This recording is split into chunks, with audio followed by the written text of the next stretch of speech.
sabal huda. Salam sejahtera bagi Anda yang mendapatkan hidayah dari Allah Sang Pencipta. Hadirin yang berbahagia, kita panjatkan puji syukur kepada Allah Rabbul Alamin yang hari ini telah memberikan kesempatan kita untuk bisa bertemu dalam forum yang sangat kita nantikan, di mana hari ini akan bertemu dua kelompok, kalau boleh saya katakan, kelompok mereka yang mantan Muslim menjadi Kristen dan mantan Kristen yang menjadi Muslim. Baiklah, kita mulai acara pada siang hari ini. Kepada pihak Kristiani untuk menyampaikan masing-masing 11 menit, Pak. Tolong diatur sendiri. Terima kasih. Terima kasih. Salam sejahtera untuk kita sekalian. Nama saya M. Fatah Marinani, usia 68 tahun, tempat tanggal lahir Karangkobar 21 Desember 1936, pendidikan tamat SD tahun 1950, tertunda 2 tahun karena masa itu adalah masa perang kemerdekaan sehingga harus mengungsi ke sana kemari. SMP selesai tahun 1953, SMA 1956 di Yogyakarta, pendidikan tahun 56 atau 60, Fakultas Sosial Politik jurusan Pemerintahan Universitas Gadjah Mada, kemudian ditugaskan ke luar daerah untuk sebagai dalam rangka pengerahan tenaga mahasiswa untuk mengajar di sebuah sekolah menengah atas di luar Jawa. Pendidikan teologi pada tahun 72 pendidikan dasar teologi Kristen, teologi lanjutan 1986, Master of Ministry, teologi lanjutan untuk S3 jurusan misiologi tahun 1999. Pengalaman dosen pada beberapa sekolah tinggi teologi di Jakarta dan di Jawa Timur, juga di Pulau Batam. Pengalaman yang lain adalah tahun 2001 menghadiri pertemuan internasional Prison Fellowship International, yaitu pelayanan ke penjara-penjara di Johannesburg, Afrika Selatan. Tahun 2003 seminar dan pelayanan di University Technology Sydney, Australia. Bulan Maret dan April tahun ini adalah utusan dari NGO HAM ke the United Nations High Commission on Human Rights Conference di Jenewa, yang bersama-sama dengan 15 orang anggota, yaitu menyampaikan masalah-masalah crimes against humanity di Indonesia, masalah-masalah mengenai buruh migran, masalah-masalah yang terjadi bulan Mei 98, masalah Papua, masalah Aceh, masalah orang hilang, dan genosida. Itu beberapa pengalaman yang saya alami, yang sebenarnya tadi malam kami diajak untuk menghantarkan atau mengunjungi pemakaman almarhum Munir dari Kontras. Tapi karena ada acara di sini kami tidak bersedia. Dan saya senang sekali bertemu dengan Bapak Ibu kalian, saudara, dengan platform bahwa kita semua adalah keturunan Adam. Itu betul. Dan kita semua adalah orang-orang yang beragama. Dan kita semua adalah bangsa Indonesia. Jadi platform yang sangat baik untuk kita membangun bangsa ini, yaitu dari sisi kepentingan bangsa dan negara kita. Terima kasih. Selanjutnya, paparan yang kedua adalah mengapa saya dari Islam menjadi Kristen. Saya mempunyai suatu pergumulan yang tidak jawabannya yang secara pasti bagi diri saya. Itu sudah mulai dari tahun 50-an. Kemudian ada satu pergumulan karena usia makin bertambah, yaitu satu problem tentang kepastian keselamatan sesudah orang itu mati. Jadi problem the life after the death itu tahun 62, dan itu berjalan lebih kurang 7 tahun lamanya. Tidak ketemu bagaimana supaya hati saya mendapatkan suatu kepastian bahwa setelah mati itu tidak masuk neraka. Nah, pergumulan ini selama 7 tahun, dari tahun 62 sampai tahun 69. Pada akhirnya saya mengusahakan mencari jalan, yaitu dengan berpuasa 40 hari. Dan pada masa puasa ini banyak perkara-perkara yang terjadi. Sebagai orang Jawa, saya dari Jawa Tengah, yang juga tentu Bapak sekalian maklum, ada puasa-puasa Senin, Kamis dan sebagainya. Ketika masa puasa itu, problem yang saya hadapi adalah kehidupan. Bagaimana kehidupan setelah kematian? Tentu ada yang bisa menerima, ada yang tidak bisa menerima. Tuhan berbicara melalui hal-hal yang konkret. Tuhan berbicara melalui mimpi, bisa. Dan Tuhan berbicara melalui visi-visi. Nah, pada masa yang puasa ke-19 hari, saya diberikan beberapa visi. Maksud visi ini adalah saya terima dalam keadaan tidak tidur dan tidak bangun, karena biasanya jam 3 atau setengah 3 saya bangun. Dan pada waktu itulah kami menerima beberapa visi yang tidak pernah saya alami sebelumnya. Jadi ini masalah pribadi yang tentunya tidak rasional. Beberapa perempuan mendatangi saya dalam visi itu, dan dia semacam mengkhotbahi saya. Kemudian setelah selesai itu lewat, ada beberapa lagi orang, pendeta memakai seragam hitam, membawa Alkitab dan mengkhotbahi saya. Lewat lagi, seorang pendeta memakai seragam putih, membawa Alkitab dan mengkhotbahi saya. Setelah itu mereka lewat, ada 3 orang tidak membawa Alkitab, tapi pakai jubah. Dan 3 orang itu, yang satu itu adalah tinggi besar dan saya tidak kenal, dan dia memerintahkan kepada saya, ikut. Saya terus ikut.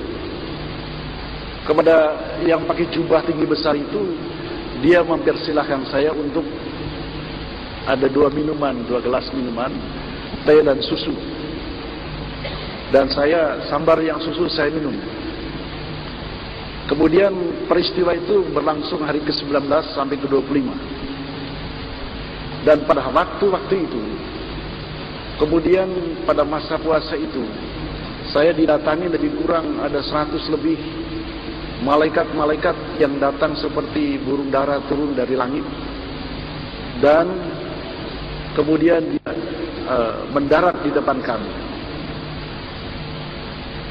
Peristiwa ini sungguh sangat indah kalau dilihat oleh kacamata telanjang, dan ternyata bahwa malaikat itu membawa almarhumah adik saya.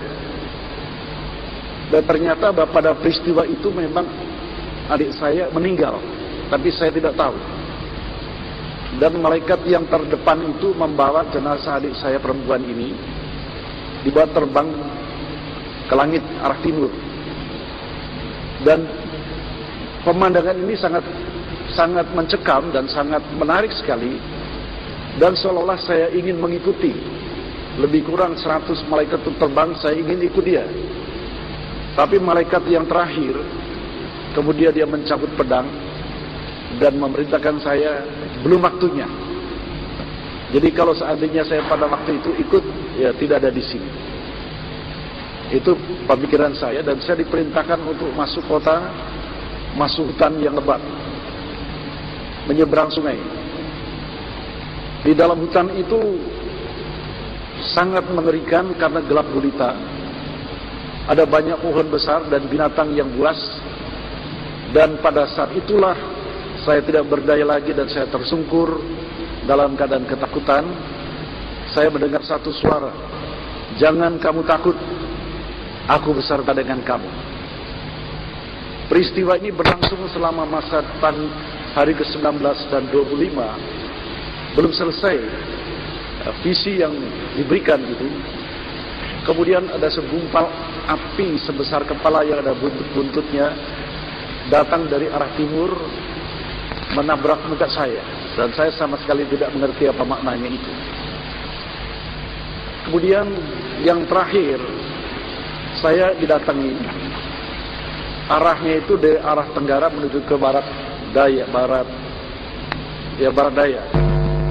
Waktu itu saya panggil Nabi Isa, dan dia tersenyum kepada saya, dan saya sama sekali tidak mengerti apa maknanya, apa maksudnya. Nah, oleh karena ini ada satu hal yang sangat unik dalam kehidupan pribadi saya. Saya tanyakan kepada seorang pendeta yang pada akhirnya juga membaptis saya, almarhum Pendeta Alexander Supit. "Pak Pendeta, apa semua maksud maknanya ini?" Pendeta itu mengatakan, "Kalau kamu seorang pembunuh, biasanya Yesus yang saya sebut Tuhan sekarang ini, dia hanya memperlihatkan lambungnya yang kena tombak. Kalau kamu seorang pencuri, dia tidak memperlihatkan wajahnya yang penuh kasih itu, tapi memperlihatkan tangannya yang berlubang." Dan itulah sebabnya mulai saat itu saya mulai banyak belajar, mempelajari. Tentu ada pertanyaan kepada Bapak Ibu sekalian, kenapa visi-visi ini saya tidak tanyakan kepada ulama? Waktu itu saya ada di Manado. Saya ditugaskan untuk mengajar di SMA negeri di sana. Jadi komunikasi atau milieu di sana adalah milieu Kristen, dan saya tanyakan kepada pendeta yang saya ucapkan, yang saya utarakan tadi. Nah, dari situ saya mengambil satu kesimpulan, yaitu bagaimanakah keselamatan. Perasaan saya mendapatkan satu damai sejahtera, dan untuk itulah maka pada saat itu saya menyatakan diri memeluk agama Kristen. Dan tentu saja visi ini tidak rasional, tidak bisa dicerna dengan akal pikiran. Nah, oleh karena itulah maka visi-visi yang saya terima dari Tuhan itu saya mulai menyelidikinya. Dan ternyata bahwa ketika saya masih kecil, masih SD, saya pernah bertanya kepada yang mengajar saya masih muslim, "Pak Ustadz, kalau kepingin ke surga itu bagaimana caranya?" "Wah, kamu harus melalui jembatan yang digambarkan seperti katio rambut pinorop itu, seperti rambut dibelah 7, dan di bawah jembatan itu ada satu jurang yang dalam, dan tidak semua orang bisa." Nah, jadi gambaran saya itu, apakah mungkin ada orang yang bisa melewati jembatan itu? Ternyata saya mengambil kesimpulan bahwa ketidakmungkinan itu karena konsep-konsep yang ada pada diri manusia yang menyebabkan orang tidak bisa menyeberang. Dan oleh karena itulah, kepada Bapak Ibu sekalian dan kepada Forum Arimatea, saya mengucap syukur kepada Tuhan, waktu yang sangat baik, karena kita semua adalah bangsa Indonesia, kita semua adalah keturunan Adam, dan kita semua sedang dalam perjalanan untuk mencari kebenaran yang hakiki. Dan di dalam masa transisi bagi saya ini, itu merupakan suatu berkah bahwa kita bisa berdialog melalui Forum Arimatea. Saya ucapkan terima kasih kepada Forum Arimatea. Terima kasih.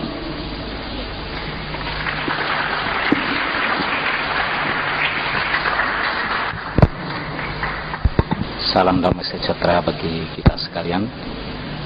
Saya memperkenalkan diri, nama saya Pendeta Eristo, dan saya mohon diralat, ini saya tidak punya gelar doktor, ya baru kandidat.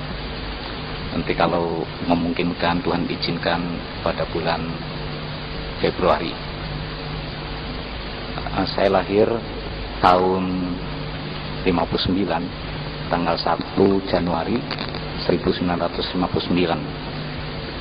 Saya menyelesaikan pendidikan SLTA tahun 76 dan kemudian melanjutkan studi saya di Asdrafi, Akademi Seni Drama dan Film, dan saya tidak sampai selesai. Dan kemudian tahun 77 saya masuk ke kota Jakarta. Ya, saya studi juga sama dengan Pak Fatah di Jogja. Ya, tahun 77 tanggal 1 Januari juga saya masuk kota Jakarta. Dan saya hidup sebagai anak jalanan. Saya 12 saudara dan saya putra yang ke-7. Makanya pakai nama Sabto karena saya putra yang ke-7. Saya pendidikan geologi saya di Dulos Training Center dan PLBP Sinar Kasih. Dan saat ini saya menjadi pendeta di Gereja Kristus Rahmani Indonesia. Selain itu juga saya mengajar di beberapa sekolah tinggi teologi, ya, baik di Jakarta maupun di luar kota. Pertanyaannya mungkin singkat saja, mengapa saya menjadi Kristen? Sebetulnya saya tidak pernah mimpi atau pernah berpikir untuk menjadi Kristen. Sebetulnya saya tidak pernah mimpi atau pernah berpikir untuk menjadi Kristen. Tetapi memang Tuhan memanggil saya dengan cara yang luar biasa, dengan cara yang ajaib. Dari mengutip apa yang disampaikan oleh Pak Fatah, bahwa Tuhan mempunyai cara untuk memanggil setiap orang, baik lewat sakit penyakit, mungkin lewat persoalan yang ada. Dan karena saya dulu anak jalanan, saya juga dulu pecandu narkotik, saya juga dulu, ya orang bilang, pembunuh bayaran. Jadi saya bertobat, saya menerima Yesus sebagai Tuhan dan Juru Selamat itu di lembaga pemasyarakatan. Ya, tanpa mengurangi rasa hormat, ya saya memang secara pribadi dipanggil oleh Tuhan. Karena waktu itu problem saya waktu itu divonis hukuman 6 tahun. Ya, hukuman saya 6 tahun, saya ajukan banding. Ya, dan saya minta tolong sama keluarga, ternyata keluarga saya tidak mau menolong. Saya minta tolong sama teman-teman, dan teman-teman saya juga tidak ada yang mau tolong saya. Karena tahun 83 itu ada yang disebut tahun yang sangat menakutkan bagi premanisme, yaitu penembak misterius.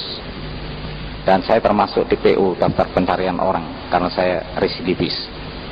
Ya, saya tidak mau ceritakan ini, lebih baik mantan penjahat daripada mantan orang baik.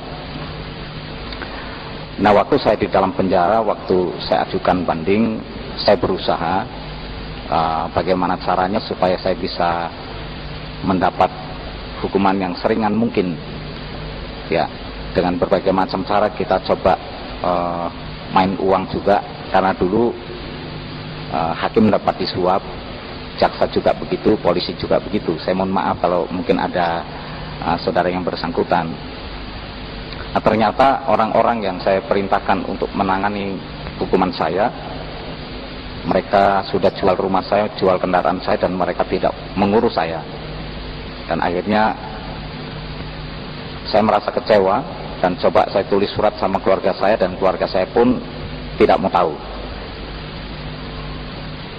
Tetapi Tuhan dengan cara yang ajaib, Dia mengunjungi saya di penjara, seperti apa yang dikatakan dalam Alkitab yang saya percaya sekarang ini. Ya, tatkala aku di penjara, engkau mengunjungi aku. Ya, saya waktu itu mendengar satu khotbah, ya, dalam imajinasi saya, di dalam Matius 11 ayat 28, marilah engkau yang letih lesu dan berat, datanglah kepadaku, aku akan memberikan kelegaan kepadamu. Nah, saudaraku, waktu saya mendengar ini, saya memang agak tertarik. Ya, karena memang saya punya beban, punya persoalan, di mana banyak orang yang tertutup pintu hatinya, bahkan tertutup untuk menolong saya. Tetapi firman Tuhan ini memberikan satu pengharapan kepada saya, dan akhirnya Ya, saya bukan spekulasi. Saya mulai meyakini ya apa yang saya dengar ini. Dan waktu saya ajukan banding, 3 bulan kemudian keputusan banding saya turun. Dan ternyata hukuman saya naik jadi 9 tahun. Ya, secara manusia mungkin saya kecewa karena Yesus memberikan pengharapan kepada saya bahwa kalau percaya kepada Dia maka akan ditolong, akan dikurangi. Nah, kemudian saya mengalami keraguan, kebimbangan, tetapi Tuhan kembali berbicara kepada saya di dalam 1 Tesalonika 5 ayat 18. Di sana dikatakan, mengucap syukurlah dalam segala hal karena itulah yang dikehendaki Allah di dalam Kristus Yesus bagi kamu. Ya, secara logika 6 tahun jadi 9 tahun untuk mengucap syukur itu tidak bisa. Ya, saya bertanya kepada Tuhan dalam doa saya, kenapa 6 tahun jadi 9 tahun harus mengucap syukur? Kalau 6 tahun jadi 4 tahun mengucap syukur itu wajar.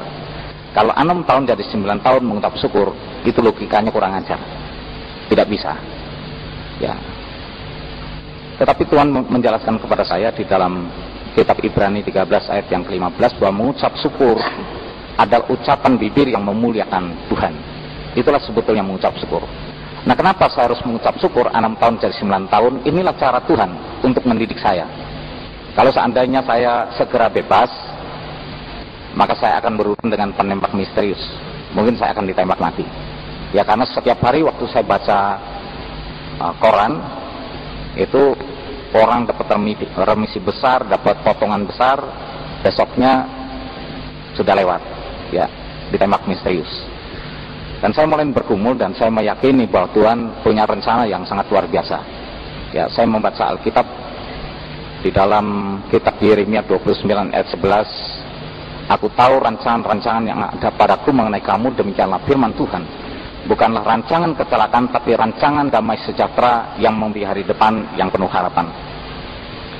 Dan saya mulai meyakini, ternyata setelah saya jalani 1 tahun, 1 minggu, keputusan kasasi saya turun. Dan hukuman saya sangat mengejutkan karena waktu saya baca di sana 1,6 tahun. Saya pikir 16 tahun hukuman saya. Ya, karena memang saya terpaku dengan angka 1,6 tahun.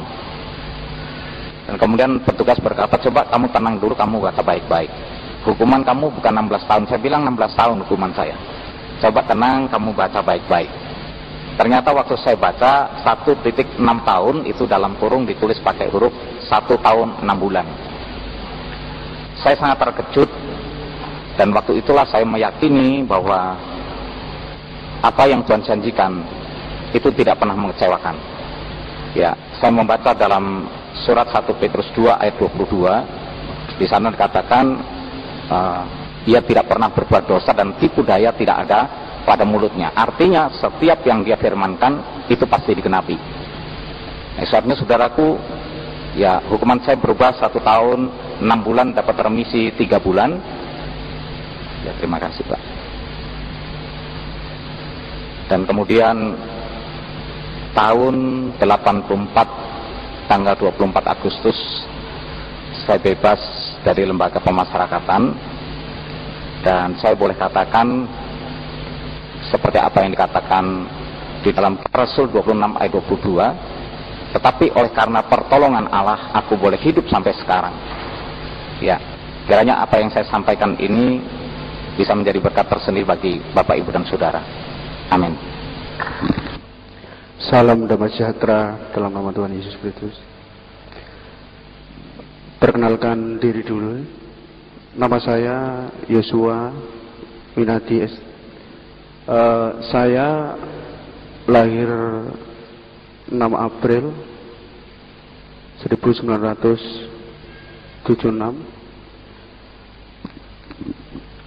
Latar pendidikan saya tingkat dasarnya Madrasah Islamiyah yang ada di Lamongan, dan SMP, lulus SMP tahun 96. lulus SMA yang mana masih dalam lembaga pendidikan Ma'arif. Saya lulusan tahun 2000 dan saya melanjutkan di Fakultas Keperawatan di Surabaya. Saya juga pernah menimba ilmu di sebuah pondok pesantren. Ya, mungkin saudara juga tahu pondok pesantren yang terbesar di Asia Tenggara, dan saya lulusan tahun 96. Riwayat saya dalam mengajar, saya mengajar mulai tahun 97 Agustus sampai 2003, ya. Mungkin itu saja perkenalan diri saya. Sekarang langsung saja, kenapa saya masuk Kristen? Terus terang saudara, saya tidak ada motivasi lain selain Tuhan yang memanggil saya. Yang seperti dikatakan Yohanes 6 ayat 44, tidak ada seorang pun yang datang kepada Bapa kecuali Bapa sendiri yang memanggil. Saya terpatok dalam itu. Jadi saya masuk Kristen bukan ingin cari popularitas atau ingin terkenal atau ingin kaya dan sebagainya. Karena dalam dunia Islam dulu saya cukup terkenal, saya cukup popularitas, ya, cukup dikenal juga, tapi bukan itu motivasi saya dalam masuk. Karena Tuhan telah menyelamatkan saya, ya. Saat ini saya juga masih ambil gelar magister. Selain itu juga saya juga mengajar di beberapa sekolah Alkitab, baik di dalam kota maupun luar kota maupun luar Jawa. Saya mengajar bahasa Arab dan Islamologi dan masih banyak lagi. Jadi pada waktu itu setelah saya wisuda,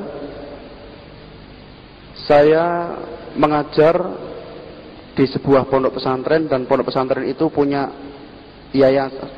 klinik, dan klinik kesehatan itu masih dalam naungan pondok pesantren itu. Jadi kalau malam saya jadi ustadz ngajar, kalau siang saya kerja di klinik. Dan pada waktu akhir Desember 2003 saya ambil cuti karena banyak hari libur di situ. Kemudian pada waktu acara Natal, ya seperti kesaksian saudara-saudara yang lain juga, saya ketemu seorang pendeta, yang mana pendeta ini juga latar belakangnya Muslim. Kami berdialog sekitar setengah jam, ya. Kita berapologetika, siapakah Isa Al-Masih dalam Al-Quran dan Taurat Injil, ya. Di situ pikiran saya terbuka, tapi saya belum bisa menerima karena bagi saya sangat sulit sekali, ya,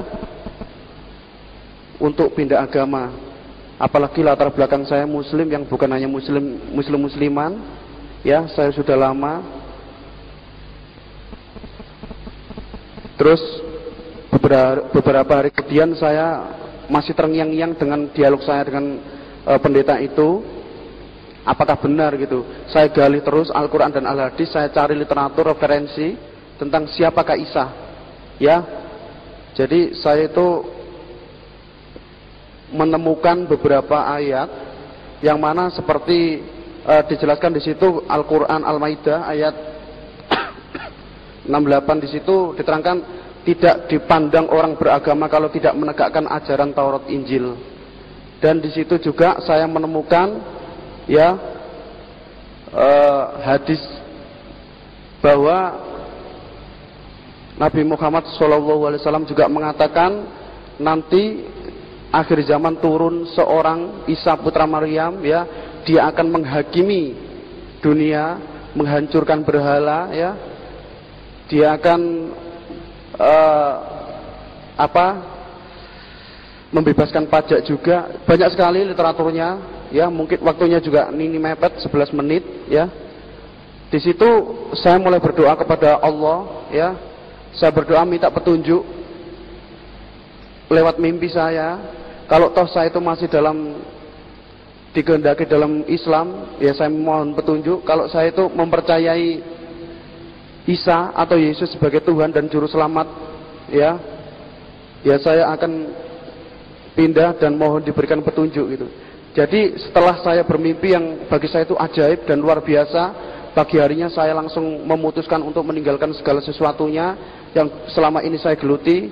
Kemudian sejak itu saya beralih, dan harapan saya untuk kedepannya, karena saya sangat berterima kasih kepada Tuhan yang telah menyelamatkan saya ingin mengabdi, ya melayani. Jadi bagi saya tidak ada sesuatu yang perlu saya takuti, karena saya yakin Isa Al-Masih atau Tuhan Yesus yang saya imani saat ini akan menyertai saya selamanya. Mungkin itu saja dari saya. Terima kasih.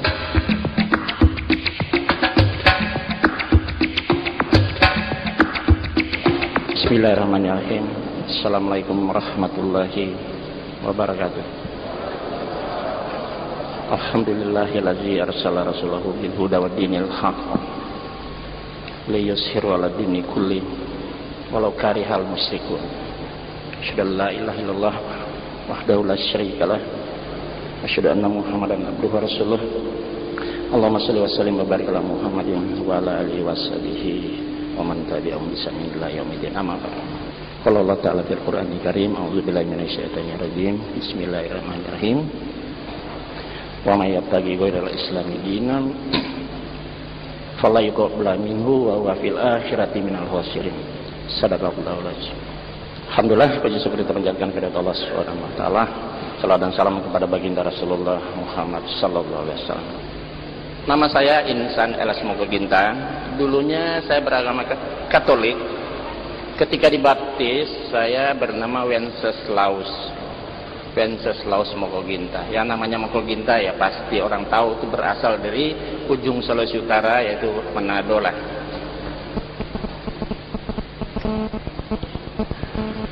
Pendidikan saya, malu saya mau sebutkan, saya yang terendah sekolah dari seluruh yang ada di ruangan ini. Saya orang nggak sekolah itu. Saya nggak sekolah tinggi lah. Hanya sekedar ya pas-pasan saya bisa baca tulis. Saya mendalami Al-Quran, mendalami Alkitab juga secara otodidak. Profesi saya sehari-hari, saya bukan ustadz, saya bukan kiai, saya bukan mubalik, saya bukan ulama, bukan penceramah. Keseharian saya, profesi saya seorang pebisnis, seorang bisnismen kecil-kecilan saja. Ya. Dan pada dasarnya saya juga nggak pintar ceramah. Kenapa saya masuk Islam? Ke dalam Islam. Sebenarnya banyak Bapak dan Ibu, banyak hal-hal yang membuat saya tertarik kepada Islam. Namun demikian dalam waktu yang begini singkat, diberi hanya 10 menit ya tentu kita sampaikan yang paling penting saja. Itu dipilih-pilih yang paling penting saja. Jadi saya masuk Islam, sebenarnya yang terpenting menurut apa yang saya pelajari setelah saya banyak membaca kitab-kitab, terutama kitab-kitab kristologi dan sebagainya, sebenarnya aku masuk Islam karena jasa Alkitab. Alkitablah yang menuntun aku untuk masuk Islam. Aku masuk Islam agar supaya saya bisa menjadi pengikut Yesus yang setia. Kenapa? Yesus itulah Nabi Isa bagi kita semua juga, orang umat Islam. Barangkali dari sekian banyak bacaan saya menemukan banyak sekali ternyata ayat-ayat di dalam Alkitab yang membuat saya merasa yakin, bangga. Bahkan saya bangga dan yakin dengan keislaman saya. Saat ini saya telah menjadi pengikut Yesus yang setia. Saya adalah orang Islam yang Alkitabiah. Maksudnya begini, apa yang ternyata setelah saya kaji Alkitab, ternyata seluruh ajaran Nabi Isa di dalam Alkitab, kita umat Islam yang menjalankannya. Baik dalam perjanjian lama maupun perjanjian baru. Barangkali saya bisa berikan contoh. Menurut Imamat 11 ayat 7, babi itu haram.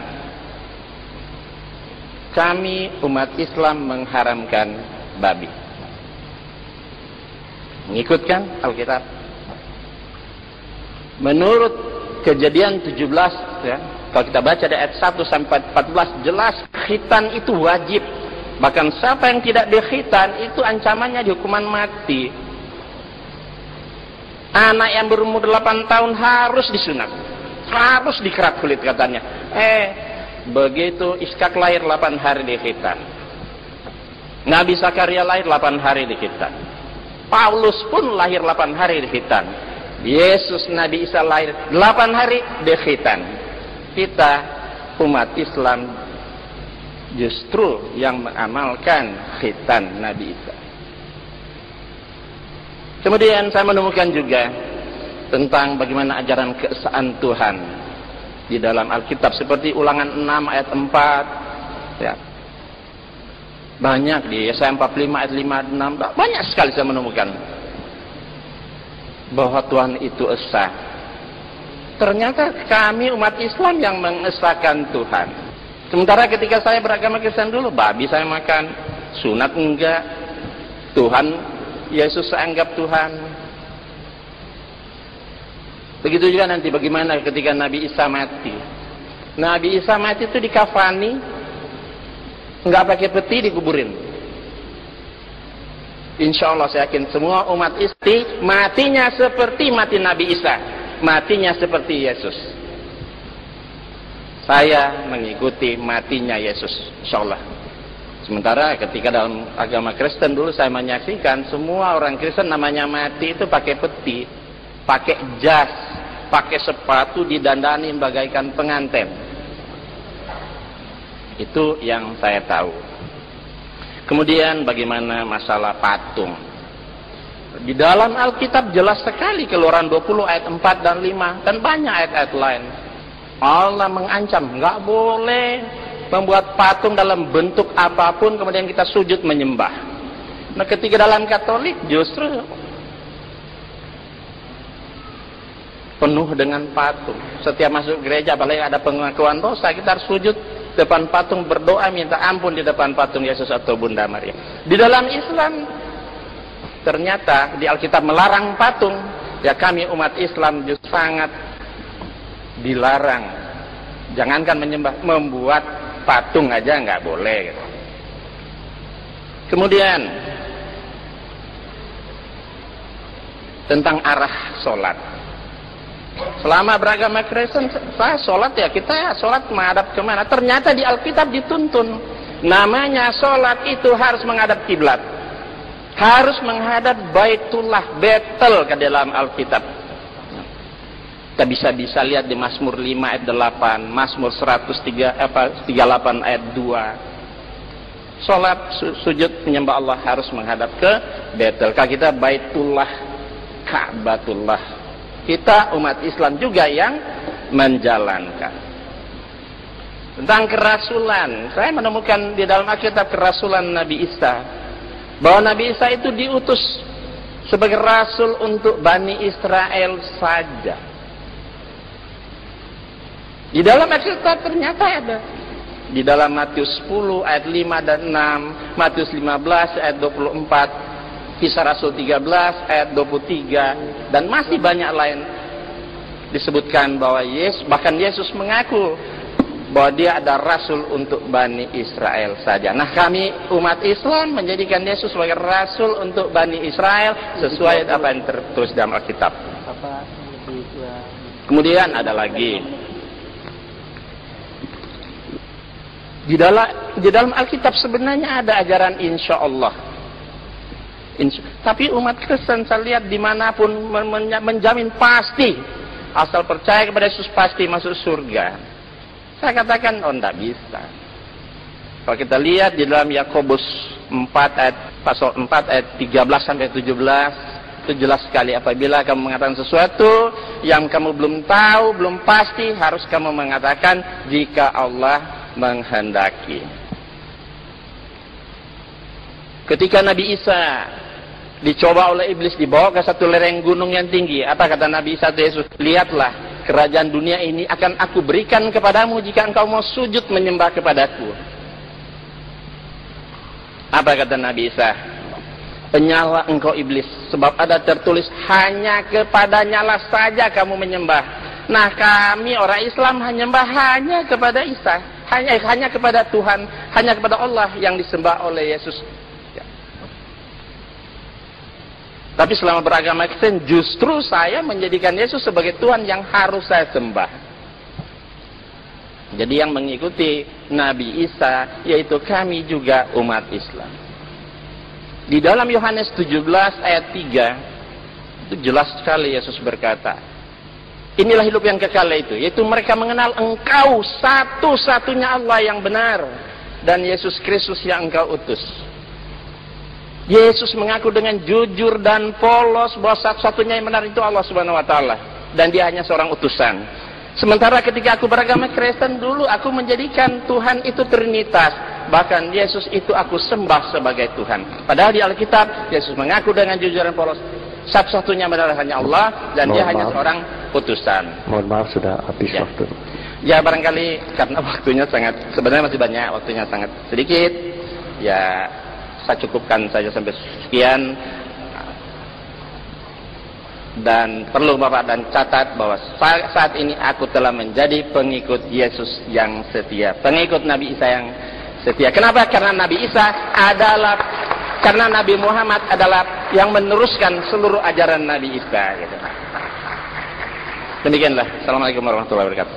Terima kasih. Bismillah. Assalamualaikum warahmatullahi wabarakatuh. Belum lemes ya insyaallah ya. Masih semangat semua ya.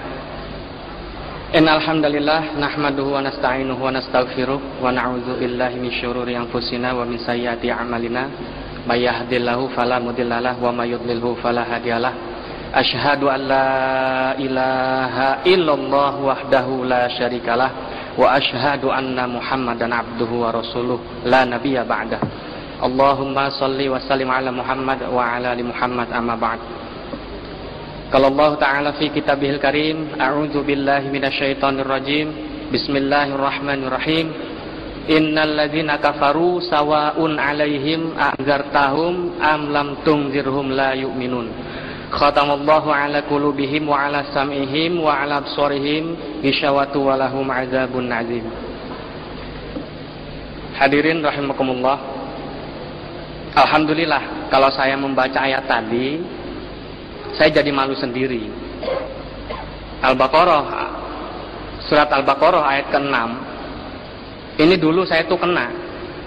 Saya ini orang-orang kafir yang sudah diberi peringatan ataupun tidak diberi peringatan itu sama saja. Nah, ini alhamdulillah sekarang bisa tampil sebagai seorang muslim yang baik. Sebelum nanti saya menceritakan mengenai latar belakang masuk Islam, awal saya ingin memperkenalkan diri dulu. Nama saya ini alhamdulillah sekarang Yusuf Ismail Al-Hadid. Ya, jadi namanya Yusuf Ismail Al-Hadid. Kalau 10 tahun yang lalu nama saya juga nggak kalah keren. Namanya Yori Yonatan. Nah itu.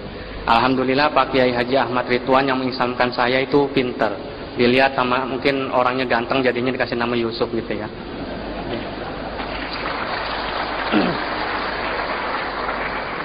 Saya lahir dari rahim ibu saya yang masih keturunan Chinese juga.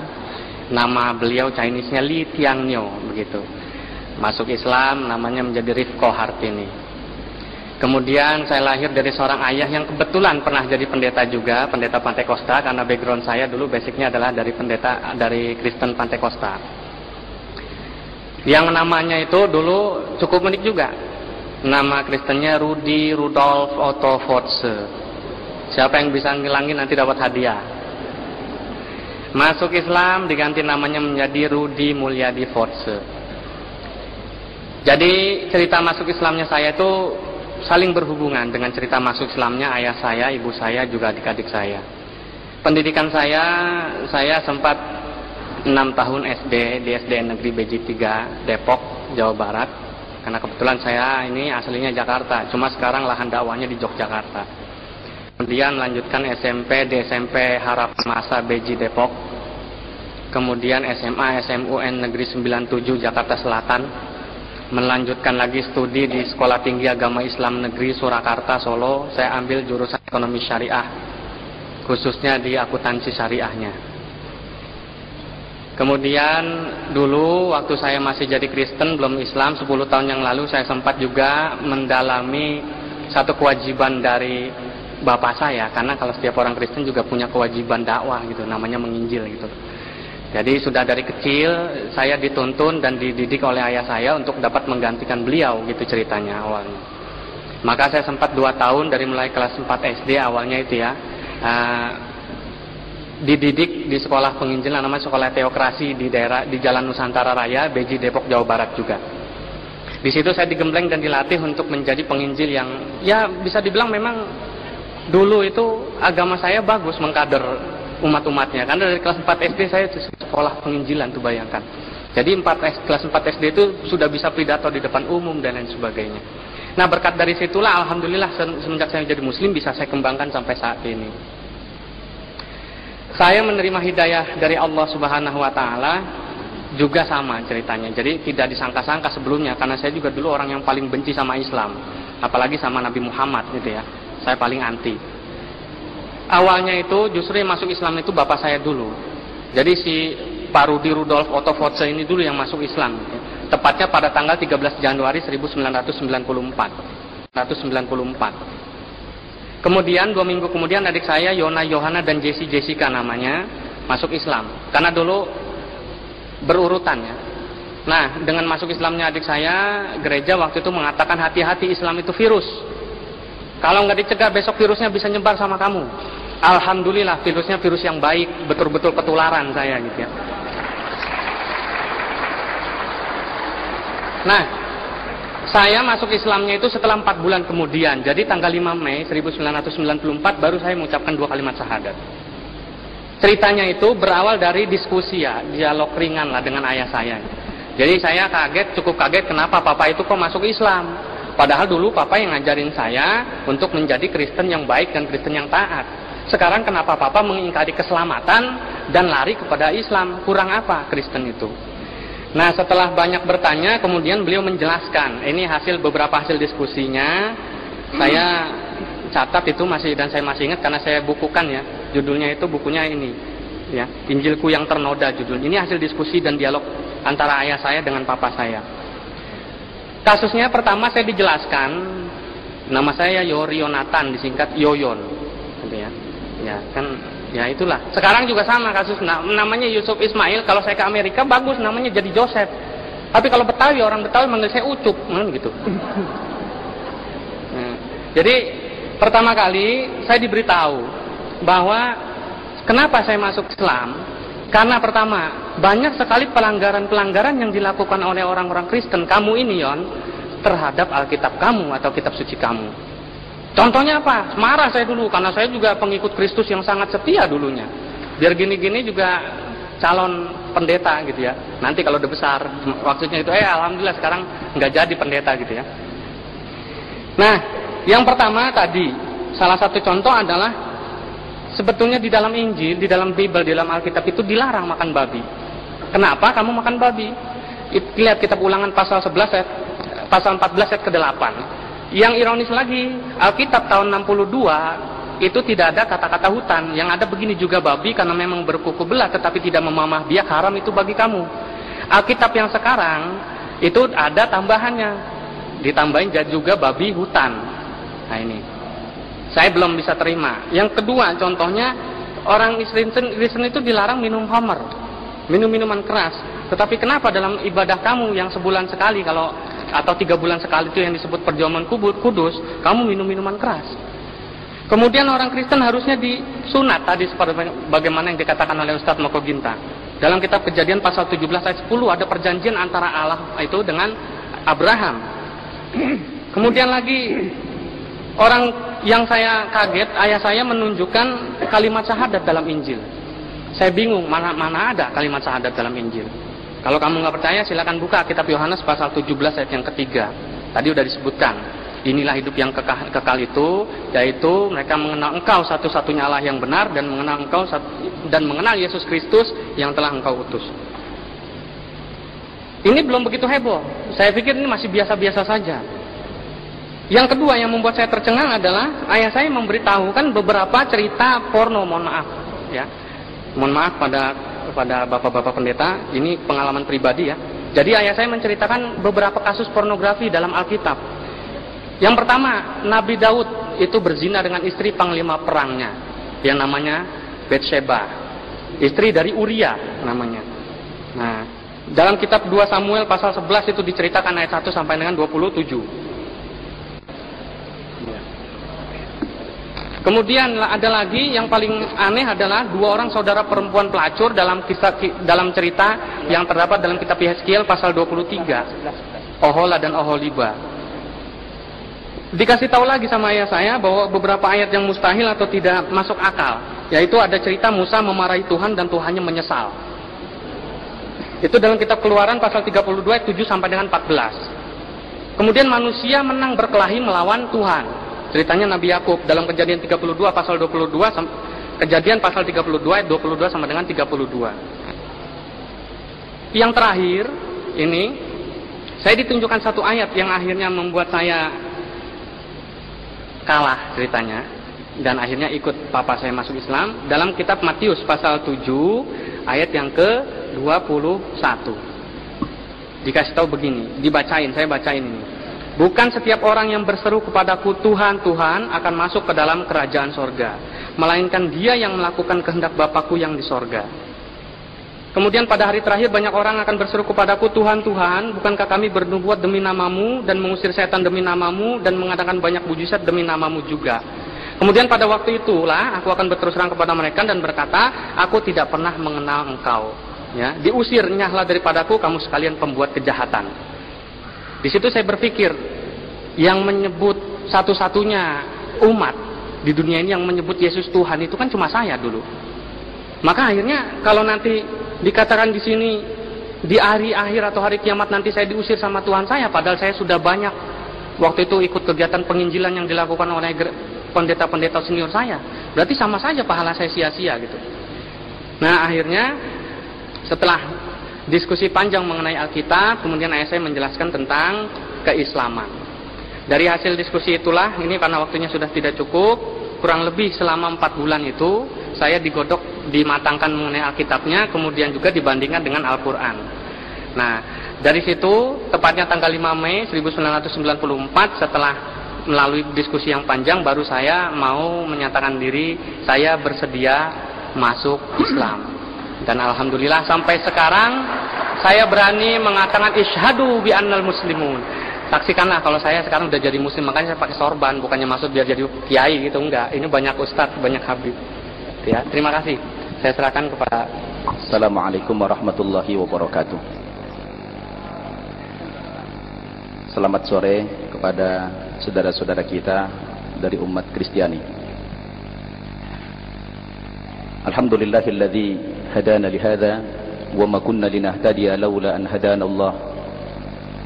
Asyhadu an la ilaha illallah wahdahu la syarika lah wa asyhadu anna Muhammadan abduhu wa rasuluh. Sallallahu wa sallam alaihi wa ala alihi wa ashabihi wa mawalah, amma ba'd. Qala Allah tabaraka wa ta'ala fil Qur'anil Karim, a'udzu billahi minasy syaithanir rajim. Qul ya ahlal kitabi ta'alu ila kalimatin sawa'in bainana wa bainakum alla na'budu illa Allah wa la nusyrika bihi syai'a wa la yattakhidha ba'duna ba'dan arbaban min dunillah fa in tawallaw faqulu ashhadu bi anna muslimun. Shadaqallahul azim. Yang saya hormati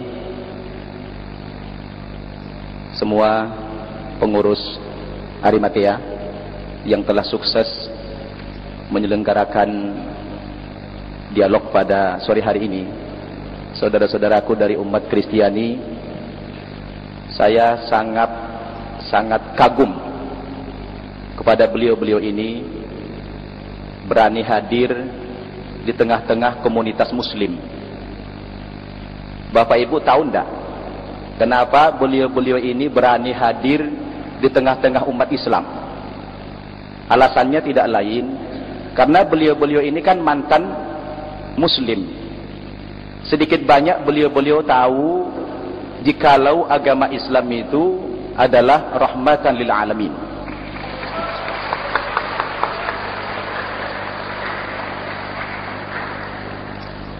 Agama Islam itu agama yang damai.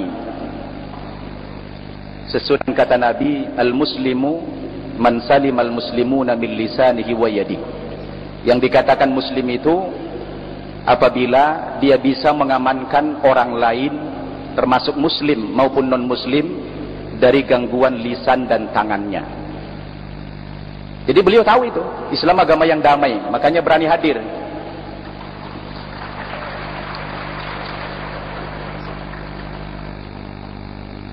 Dan di kalangan kita ini kan tidak ada teroris ini. Betul enggak? Jadi Bapak Ibu, kalau orang non muslim masuk ke kampung, ke rumah orang Islam, pasti aman, pasti damai. Betul tidak? Mereka tidak akan pernah ada teror, karena Islam itu anti terorisme. Baik Bapak Ibu, biasanya kalau terakhir kan lebih banyak jatahnya. Iya Pak ya, lebih banyak biasanya. Karena saya ini sudah jadi penceramah. Jadi kalau ceramah itu, karena saya ini sudah jadi penceramah. Jadi kalau ceramah itu minimal 3 jam biasanya. Perkenalkan, nama saya Syamsul Arifin Nababan. Mendengar namanya saja pasti bukan orang Jawa kan begitu. Orang Batak, Nababan. Kalau di kampung saya, di tanah Batak sana, Nababan itu marga yang paling spektakuler. Saya katakan spektakuler karena bisa dibolak-balik. Dibaca dari depan Nababan, dari belakang juga Nababan.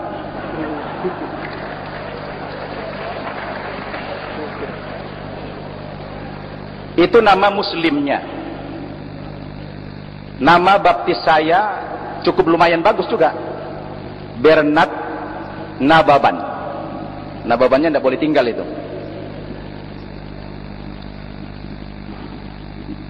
Saya dilahirkan di daerah Tapanuli Utara, Sumatera Utara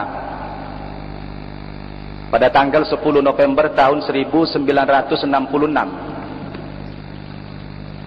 Lahir dari lingkungan keluarga yang sangat taat beragama Kristen Protestan dari gereja HKBP. Saya katakan taat karena ayah saya itu aktivis gereja, ibu saya pun pembawa lagu-lagu kerohanian gereja. Tapi bukan lagu dangdut ya. Lagu-lagu kerohanian. Saya dibesarkan di lingkungan yang sangat disiplin beragama Kristen. Bapak Ibu tahu orang Batak itu sangat fanatik terhadap agamanya. Kami ada 7 orang bersaudara, saya anak yang ketiga. Dan saya akhirnya menjadi muslim. Kemudian adik saya 2 orang saya Islamkan sekitar 3 tahun yang lalu.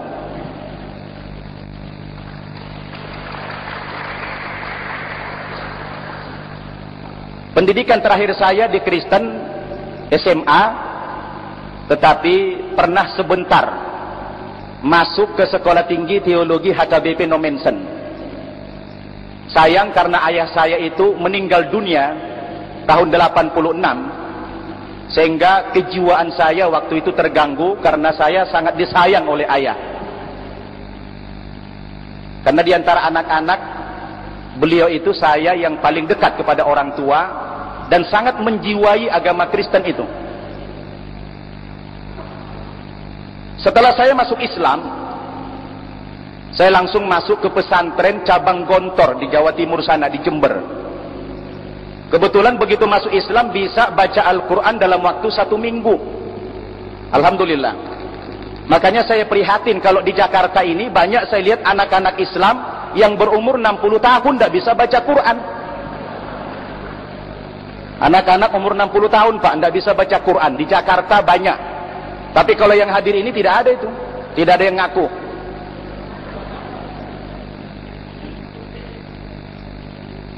Bapak Ibu, apa alasan saya yang paling prinsip? Kenapa meninggalkan agama nenek moyang saya? Yang sangat saya yakini kebenarannya waktu itu. Kalau Pak Insan Mokoginta tadi banyak terpengaruh ketika beliau mendalami Alkitab. Sehingga Alkitab itu merupakan sumber hidayah bagi beliau menjadi Muslim. Kalau saya sebaliknya, ayah saya itu kan dulu punya Al-Quran terjemahan Departemen Agama. Kalau Al-Quran Departemen Agama itu beda dengan Al-Quran dari Arab. Kalau dari Arab kan dari kanan ke kiri. Kalau yang Departemen Agama dari kiri ke kanan. Jadi surat Al-Baqarah itu berada di sebelah kiri. Seperti buku biasa. Beda dengan Al-Quran dari Arab. Jadi saya terbayang ada cerita teman berangkat haji. Dia beli pakaian. Tulisannya dijamin tidak luntur. Ketika dia pulang ke hotel luntur, dia protes si Arab itu. Apa kata ente kan orang Indonesia. Orang Indonesia kan baca dari kiri ke kanan dijamin tidak luntur. Kami kan orang Arab dari kanan ke kiri. Luntur tidak dijamin. Kata orang Arab tadi. Kebetulan Al-Quran yang ditinggalkan ayah itu Al-Quran Departemen Agama. Dari kiri ke kanan. Lalu Al-Quran yang terjemahan Departemen Agama itu saya baca. Sangat berhati-hati apa sebenarnya kandungan daripada Al-Quran itu. Bapak Ibu, ketika saya buka awal-awal Al-Quran dari sebelah kiri, tentunya surat Al-Baqarah itu. Saya di awal surat Al-Baqarah saja sudah dikejutkan. Sudah dikejutkan oleh bunyi ayat. Kalau dulu terjemahannya saja yang saya tahu. Tapi kalau sekarang alhamdulillah Arabnya udah tahu saya. Bunyinya begini. Fawailul lilladzina yaktubuna al-kitaba biaydihim. Thumma yakuluna hadza min indillah liyashtaru bihi thamanan qalila. Peringatan juga rupanya ini. Fawailul lahum mimma katabat aydihim wa wailul lahum mimma yaksibun. Terjemahannya begini. Al-Qur'annya orang Islam berkata, kata Allah, kecelakaan besarlah atas orang-orang yang telah menulis Alkitab dengan tangan-tangan mereka sendiri. Lalu mereka mengatakan ini dari sisi Tuhan. Tapi Al-Quran mengatakan tidak. Alkitab itu sudah ditulis oleh tangan manusia. Diulangi lagi oleh Quran, kecelakaan besarlah atas orang-orang yang menulis Alkitab dengan tangan mereka sendiri. Dan kecelakaan besarlah atas orang-orang dari apa yang mereka usahakan sendiri. Saya kan sebagai umat Kristiani kaget baca ayat ini. Baru lagi di awal-awal ayat 79 surat Al-Baqarah sudah memprotes Alkitab. Bagaimana tidak kaget saya? Sementara dalil yang seperti itu tidak ada satu ayat pun saya jumpai dalam Al-Quran yang mengkritisi, maaf, dalam Alkitab yang mengkritisi Al-Quran tidak ada kita jumpai. Saya penasaran Pak, di samping kaget, penasaran, kok ini Al-Qurannya orang Islam mendiskreditkan Alkitab, mengatakan Alkitab itu ditulis oleh tangan manusia atau oleh rekayasa otak manusia. Saya kan penasaran, apa iya sih seperti itu Alkitab? Bapak Ibu, makin penasaran saya baca. Masuk ke surat Ali Imran, banyak cerita tentang Nabi Isa. Masuk lagi ke surat An-Nisa, Al-Quran malah memberikan pembelaan kepada Nabi Isa. Di saat orang Nasrani mengatakan Nabi Isa itu sudah mati terbunuh dan tersalib, justru Al-Quran memberikan pembelaan. Kata Quran itu, wa ma qataluhu wa ma salabuhu walakin syubbiha lahum. Nabi Isa itu, kata Quran, tidak mati terbunuh, tidak mati tersalib, tapi yang terbunuh dan tersalib ketika itu orang yang diserupakan wajahnya persis seperti Nabi Isa. Begitulah kalau orang Batak pidato. Waktunya sudah habis. Iya. Boleh minta diskon enggak ini kira-kira ini? Kalau teman saya sudah membatasi Anda, maka jadi saya tambah sedikit lagi Pak, supaya tidak ngambang nanti. Ketika saya coba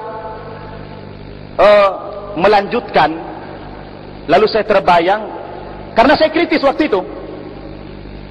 Saya tidak subjektif, saya harus objektif waktu itu kan. Apa iya sih tuduhan Al-Quran, Alkitabnya orang Kristen itu adalah buatan manusia?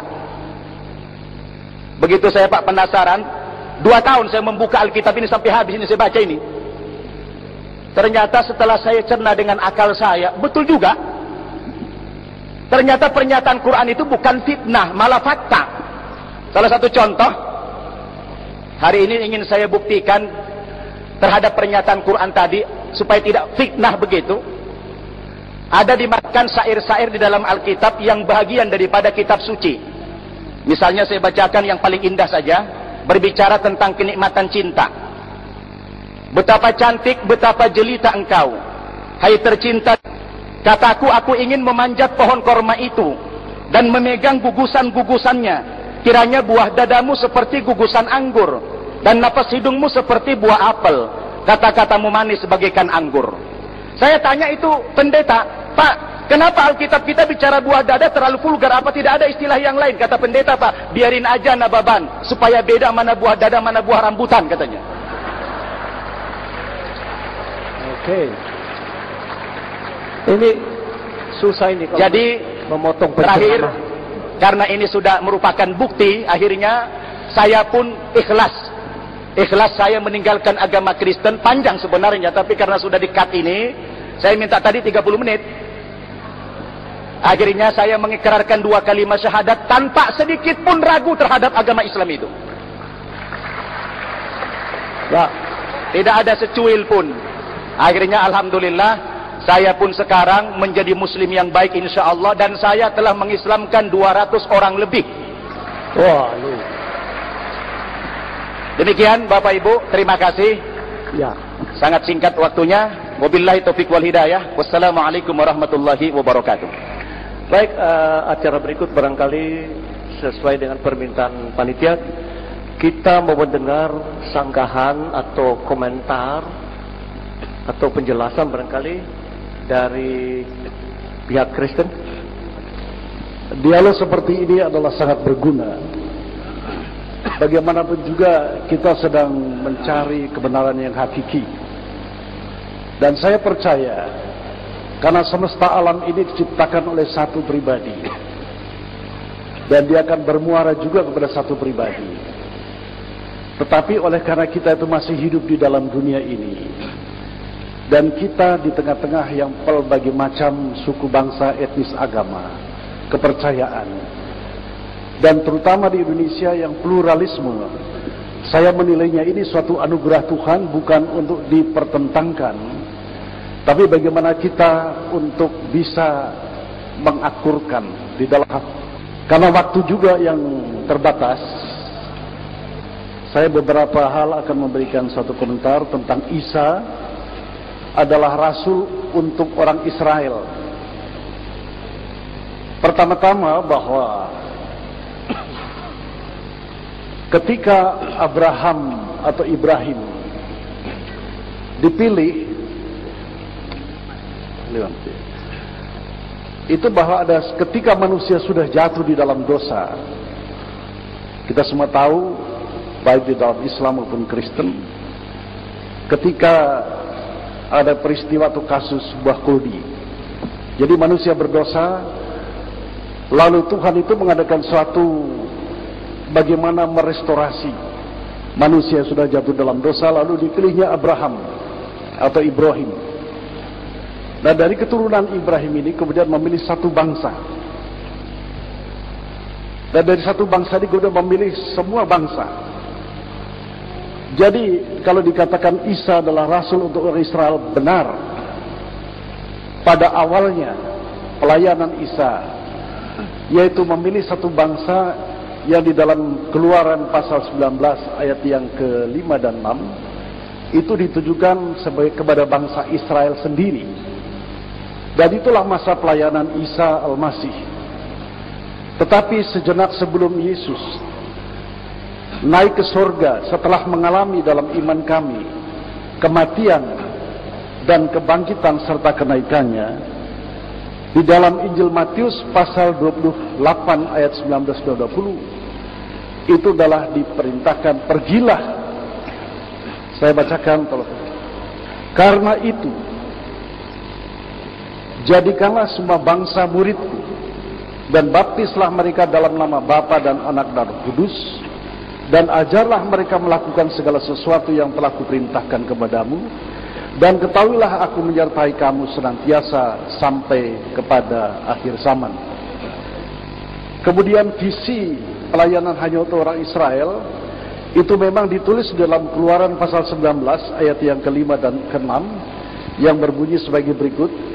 Jadi sekarang jika kamu sungguh-sungguh mendengarkan firman-Ku dan berpegang pada perjanjian-Ku, maka kamu akan menjadi harta kesayangan-Ku sendiri dari antara segala bangsa, sebab akulah yang empunya seluruh bumi.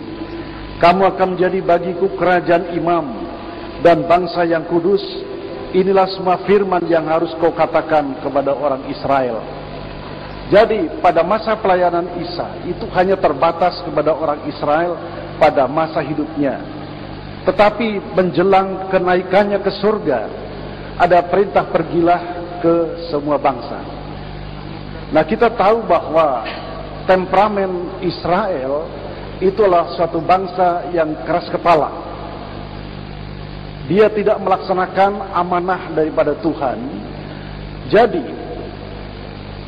kepada orang-orang Israel itu, maka mandat yang diberikan kepadanya itu kemudian dipindahkan kepada orang-orang yang percaya kepada Yesus Kristus, sebagaimana tertulis dalam 1 Petrus pasal 2 ayat yang ke-9 dan yang ke-10.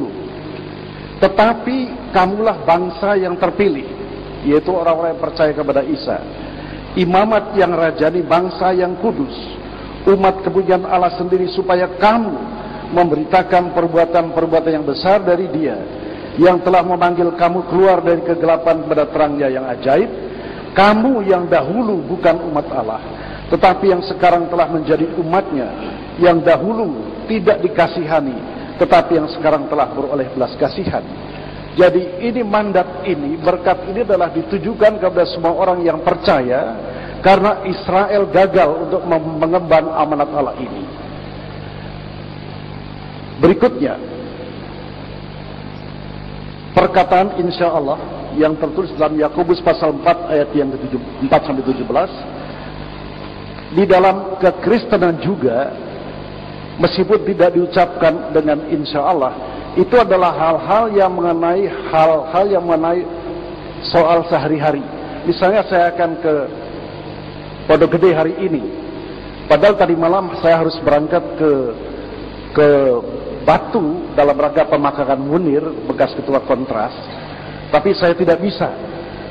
Jadi dengan demikian saya menyampaikan saya tidak ke sana. Itu adalah hal-hal yang sifatnya adalah sehari-hari. Tetapi di dalam iman Kristen tentang keselamatan itu tidak insya Allah. Ada kepastian. Yang percaya tidak dihukum. Kemudian perkataan yang lainnya,